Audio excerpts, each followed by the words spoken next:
बोल रहा हूं मैंने वो नहीं देखा पूरा इंटरव्यू सीडीएस का, थोड़ा बहुत मैंने देखा था। अगर जेट्स लॉस्ट भी हो गए तो यार हमें कौन सा सऊदी अरब या चाइना से पैसे मांग के खरीदने हैं, जैसे पाकिस्तान को मिल रहा है। पाकिस्तान को चाइना दे रहा है भीख में, हमें ऐसा थोड़ा ना। चलो मैं कह रहा हूं कि पाकिस्तानी कहते हैं 6 जेट हमारे, मैं कह रहा हूं 16 जेट, ठीक है, पायलट कोई नहीं गया। एक एग्जाम्पल ले लो, मानो कि मैं 6 भी नहीं कह रहा, मैं कह रहा हूं 16 चले गए, 20 चले गए, हमारे लिए हाथ का मैल है यार। अमीर मुल्क है, अमीर मुल्क है। हमारी करीब 670-680 अरब डॉलर के फॉरेन एक्सचेंज रिजर्व्स हैं, 4 ट्रिलियन की इकोनॉमी है। क्या हुआ अगर अगर चले गए जेट्स तो? वैसे तो यहां पे किसी को कुछ पता नहीं क्योंकि डिक्लेयर नहीं करा। अगर नहीं गए तो ठीक है, हाँ गए तो ठीक है, दैट्स इट। ज्यादा गम तब होता, ज्यादा दुख तब होता जब पायलट चला जाए। देखिए अरे पता ठीक है, वो जेट का पता सबको था, उसी दिन से पता चल गया था, 7 तारीख को पता चल गया था रिगार्डिंग दैट गिरे हैं या फिर कितने गिरे हैं, वो भी वो सब कुछ लगा कि they will go for a press conference at the end, तब बताया जाएगा। तो सबको वही बोला गया था। इनफैक्ट थोड़ी बहुत चीजें और भी बोली गई थी। और शिव ने एक्चुअली शिव, वो अच्छी बात है कि डिलीट कर दिया ऐसा कुछ बोल दिया होगा। वैसे द हिंदू ने डाला था ना रिगार्डिंग दैट मिराज 2000 का ड्रॉप टैंक। फर्स्ट भाई हिंदू ने तो उसके ड्रॉप टैंक के हाई डेफिनेशन फोटोज में राफेल का कैप्शन लगा दिया। हाँ, वो मिराज 2000 का ड्रॉप टैंक था, कुछ नहीं हुआ मिराज को, ठीक है। मिराज 2000 का ड्रॉप टैंक था, वेट करते टाइम नीचे गिरा दिया था, उसमें कुछ फास्टेस्ट फिंगर फर्स्ट कर दिया, मतलब जंप द गन कर दिया गया और कुछ नहीं। हाँ, फिर अपॉलॉजी दे दी, वो सब कुछ, और शिव ने डिलीट कर दिया। फॉग ऑफ वॉर में उसने डाल दिया ना। अभी इतने बड़े जर्नलिस्ट हैं, इनका कुछ हो नहीं सकता है। ज्यादा बात हो रही है, नहीं बता सकते, कोई बात नहीं। क्लैरिटी शिवानी सिंह पे कोई क्लैरिटी नहीं आ रही है।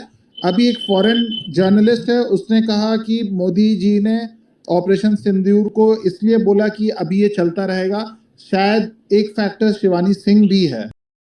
जैसा कि आपने इस वीडियो में देखा कि गौरव आर्य है जिसकी अक्ल घास चढ़ने की हुई है, इसको बंदा गया ही बोले पाकिस्तान ने इनका जहाज़ गिरा दिया, और ये बेशरम ये नहीं कह रहे कि यार वो गिर गया है और उसके पीछे तस्दीक करें कि क्यों गिरा है। अब वो उसके बजाय ये कह रहे हैं कि कोई नहीं, हमारा एक गिरा हम और ले लेंगे और उसको भी गिरा देना, हमारे पास बहुत पैसे हैं।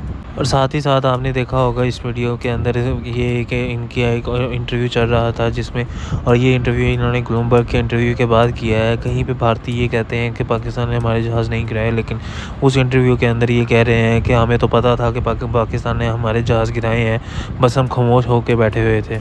और इस इंटरव्यू के अंदर ये मिराज की भी बातें कर रहे हैं, और ये वो मिराज है जिसको पाकिस्तान ने गिराया था, जिस पे DGSPR ने भी बताया था कि इतराफ़ किया था कि हमने वो भारतीयों का गिराया है जहाज़। आप इस इंटरव्यू के अंदर शिवानी के बारे में भी सुनेंगे कि उस पर भी ये डिस्कशन भारतीय कर रहे हैं कि शिवानी सिंह किधर गई, और ये वही शिवानी है जो पाकिस्तान में पकड़ी गई थी और जिसके ऊपर मोदी ने ऑपरेशन सिंदूर को भी जारी रखा है कि ताकि वो शिवानी को ढूंढ सके। अगर आपको ये वीडियो पसंद आई हो तो लाइक करें, सब्सक्राइब करें, शेयर करें, कमेंट करें और बेल आइकन के बटन को दबा दें। आगे आप इनकी एक और पैनल की वीडियो को मुलाहिजा करें जिसके उस पैनल के अंदर इंटरव्यू हो रहा है, और उस पैनल में इनका एक जनरल भी बैठा हुआ है और वो डिस्कशन कर रहे हैं आपस में, और उसमें ये आप सुनने पाएंगे कि पाकिस्तान ने कैसी मार मारी है इंडिया को। उस वीडियो को मुलाहिजा करें। On 7th at the initial stage we suffered losses। और ब्लूमबर्ग में तो सवाल पूछा गया, भाई 6 विमान गिराने का दावा कर रहा है पाकिस्तान की, ये बिल्कुल गलत है। लेकिन साथ ही साथ उन्होंने ये भी माना कि हाँ आंकड़ा जरूरी नहीं है, पर हमने सबक क्या सीखे वो जरूरी है, और उसके बाद जवाबी कार्रवाई हमने क्या की। तो ये जानकारी जनरल मेस्टन सिंगापुर में जाके साझा क्यों की जाती है? ये तो हमारे DGMO हमें बता देते। ये सवाल पूछे जा रहे थे, इनके सवाल यहीं दे दिए जाते तो बेहतर नहीं होता क्या? और संदीप, आपने बहुत अच्छे विषय उठाया है, लेकिन मैं जो भी बोलूंगा सिर्फ फैक्ट्स बोलूंगा, और फैक्ट्स पे ही मेरा सारा ये बेसिस आधार रहेगा। नंबर 1, 10 तारीख को हमारे DG air ops air marshal Bharti ने बहुत सही लफ्जों में बोला था, करेक्ट, जो इनके फैक्ट थे मैं रीड कर रहा हूँ। Losses are part of any combat situation but all pilots are safe. Yes, बिल्कुल ठीक कहा। हाँ बिल्कुल। तो ये 10 तारीख को देश के सामने और पूरे विश्व ने भी सुना है, वही CDS ने अभी वही स्टेटमेंट बोला है। तो कहने नहीं का उसमें देखिए बात यहां पर अब विमान पर भी आ गई। सवाल तो तब भी उठे थे जब एयर मार्शल ए के भारती ने यह कहा कि आप पायलट्स आर सेफ, यानी कि क्या विमान सेफ नहीं है। यहां पर तो वो अलग एक कदम आगे चले गए ना जनरल मेस्टन, कि the numbers are not important, मतलब he is not denying the numbers ना, उन्होंने 6 का फिगर उसे डिनाई किया। बात तो ये जानकारी है, 7 समंदर पार क्यों बता रहे हैं, यहां बता दीजिए ना, संसद में बता दीजिए ना सर। नहीं देखिए, वो संसद की जहां तक बात है उस पर मेरे को कोई कमेंट नहीं है, क्योंकि मैं तो सिर्फ एक फौजी के तौर पे बोल रहा हूँ। जी फौजी जनरल को ये पूछा गया सीडीएस को, और उन्होंने बहुत ईमानदारी से वही रिपीट किया है जो सीडीएस ने एयर मार्शल ने बोला था, एयर मार्शल भारती ने वही रिपीट किया है। लेकिन ये एक्सेप्ट किया है कि लॉसेस हुए, और उन्होंने भी एक्सेप्ट किए थे। और नहीं, अब वही देखिए राजनीतिक और सैन्य पहलू, और मैं कभी भी सेना, I respect you too much sir, मैं आपको राजनीति, वो गंदी राजनीति जो है हमारे देश की, उसमें मैं बिल्कुल नहीं आपको उलझाऊंगा, पर यहां उलझाने की कोशिश हो रही है ना जनरल मेस्टन भाई। एक तरफ राजनीतिक फायदा लेंगे, पाकिस्तान गिड़गिड़ा रहा था, बिलबिला रहा था, ऑपरेशन सिंदूर अभी जारी है, संघर्ष मिलती है, तो ये इतने अंतर्विरोध क्यों किए जा रहे हैं, ये देश है क्या? मेरा कहने का मतलब है, ये पहली बात, कोई भी लड़ाई होती है या कोई भी कॉन्फ्लिक्ट होती है, उसका एक मुद्दा होता है और इरादा होता है, और लड़ाई में हमेशा इरादा बहुत क्लियर होता है। लड़ाई में पहली बात कोई रनर्स अप नहीं होता है, सिर्फ विक्ट्री होती है और एक ही पार्टी जीतती है।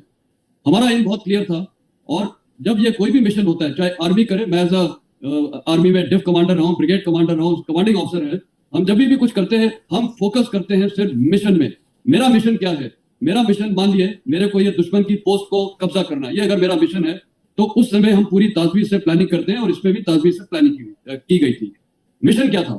मिशन ये था कि 9 टेररिस्ट कैंप्स को बर्बाद किया जाएगा, और 2 उसमें ये पंजाब में भी थे, भावलपुर और मुरीद के, जहां पर एलएटी और जैश ए मोहम्मद के हेडक्वार्टर है, उसको टारगेट किया।